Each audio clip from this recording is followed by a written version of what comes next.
तो चलिए अगला प्रश्न लगाते हैं। अगला प्रश्न है हमारे पास प्रश्न संख्या 16। क्या कह रहा है? एक कारखाने के 50 कर्मियों की एक कारखाने के 50 कर्मियों की दैनिक आय निम्नलिखित सारणी में दिया गया है। निम्नलिखित सारणी में दे रखी है दैनिक आय। उपयुक्त सारणी में बहुलक वर्ग की निम्न सीमा तथा उच्च सीमा ज्ञात कीजिए। बताइए। ये भी प्रश्न बहुत ही ज्यादा सिंपल है, बहुत ही सिंपल है बच्चों, है ना। देखो यहाँ पे हमने क्या बताना है, बहुलक वर्ग की निम्न सीमा और उच्च सीमा। अभी हमने क्या बताया था जस्ट पहले, बहुलक वर्ग बताया था। तो बहुलक वर्ग क्या होता है? जिसकी बारंबारता सबसे अधिक होती है।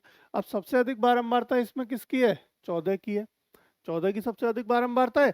तो 14 के ऊपर हमारा जो डेटा दे रखा है कौन सा? 12, 120 से 140। ये क्या होगा? हमारा बहुलक वर्ग होगा। और बहुलक वर्ग में जो निम्न सीमा होती है क्या है? 120 है। और जो उच्च सीमा क्या होती है वो क्या है? 140 है। तो निम्न सीमा बराबर कितनी आ गई? 120। उच्च सीमा कितनी आ गई? 140। प्रश्न हल। प्रश्न हल हो गया। इतना सिंपल प्रश्न दे रखा है, 2 नंबर में दिया गया है ये। 2 नंबर में आया है और ये भी आपका 2022 में आया था। ठीक है, 2022 में ये भी प्रश्न पूछा गया था। तो ध्यान से करेंगे। इंपॉर्टेंट प्रश्न तो हैं ही, चल ही रहे हैं सारे हमारे, पर ये ध्यान हमें रखना है। देखो ऐसे प्रश्नों के लिए बस 2 बातें याद रखनी है और प्रश्न हल। ठीक है, सिर्फ 2 बातें याद रखनी है, कैलकुलेशन तो है ही नहीं। मैथ हम पढ़ रहे हैं और यहाँ पे कैलकुलेशन का नाम का कुछ भी तिनका भी नहीं है। ठीक है, तो दिए गए डेटा में दिया गया, लिख सकते हैं वही, बारंबारता बंटन। बंटन में वर्ग 120 से 140 की 120 से 140 की बारंबारता सबसे अधिक है। बारंबारता सबसे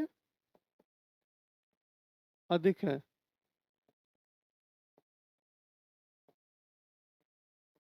अतः बहुलक वर्ग अतः बहुलक वर्ग बराबर क्या होगा? 120 से 140।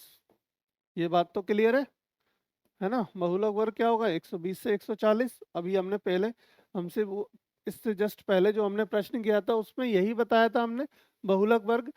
अब यहाँ पे बहुलक वर्ग में उच्च सीमा और निम्न सीमा क्या होती है? मतलब अपर लिमिट और लोअर लिमिट।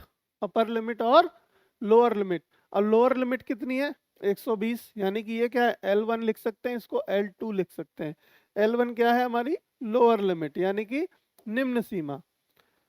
तब निम्न सीमा निम्न सीमा बराबर होगी 120। निम्न सीमा, देखो इसको ऐसे कर सकते हैं, निम्न सीमा L1 बराबर होगी 120 और और उच्च सीमा, उच्च सीमा या ऊपरी सीमा लिख सकते हैं। ठीक है, उच्च सीमा या फिर ऊपरी सीमा भी लिख सकते हैं। L2 बराबर होगा कितना? 140। और ये हमारे क्या हो गए? दोनों मिला के आंसर। हमें यही पूछा था, ये नहीं पूछा था, लेकिन ये निकालेंगे तभी हम ये निकालेंगे। ठीक है, पहले तो बहुलक वर्ग ज्ञात करना पड़ेगा ना हमको। बहुलक वर्ग कौन सा है? जब बहुलक वर्ग निकाल लेंगे आप तो उच्च सीमा और निम्न सीमा भी निकाल लेंगे। क्लियर? चलिए, हो गया। 2 नंबर पक्के। 2 नंबर नहीं छोड़ के आने, देख लो कितने सिंपल सिंपल मिल रहे हैं ना। इससे ज्यादा सिंपल नहीं होगा प्रश्न पूरे के पूरे हमारे मैथमेटिकल में। इससे सिंपल प्रश्न नहीं मिलेंगे। बहुत ही इजी इजी प्रश्न आते हैं और इजी प्रश्नों को हल करने से हमें क्या होता है? नंबर ऑफ क्वेश्चंस ज़्यादा कर पाते हैं और नंबर्स ज़्यादा बटोर पाते हैं। देखो जो 4 नंबर 6 नंबर में है उसमें डेफिनेटली हमें थोड़ी मेहनत करनी पड़ती है और थोड़ी कैलकुलेशन करनी पड़ती है, लेकिन वो 4 नंबर 6 नंबर वाले प्रश्न कम आते हैं। ज़्यादा नंबर हमारे 1 नंबर 2 नंबर वाले प्रश्न आते हैं। ठीक है, ज़्यादा प्रश्न। तो ये ज़्यादा प्रश्न 1 2 नंबर वाले प्रश्न सारे के सारे एकदम ठीक कराओगे ना तो स्कोर हो जाएगा बढ़िया, है ना।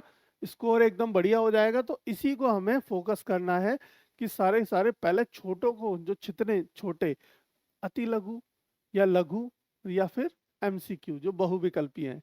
इनमें से कोई भी एक भी गलत नहीं करना है आपको, ठीक है बच्चा। एक भी प्रश्न गलत नहीं करना है, एक भी तुक्का नहीं लगाना है, बिल्कुल प्रश्न हल करके आना है, ठीक है। और 95 इससे प्लस स्कोर करना है आपको।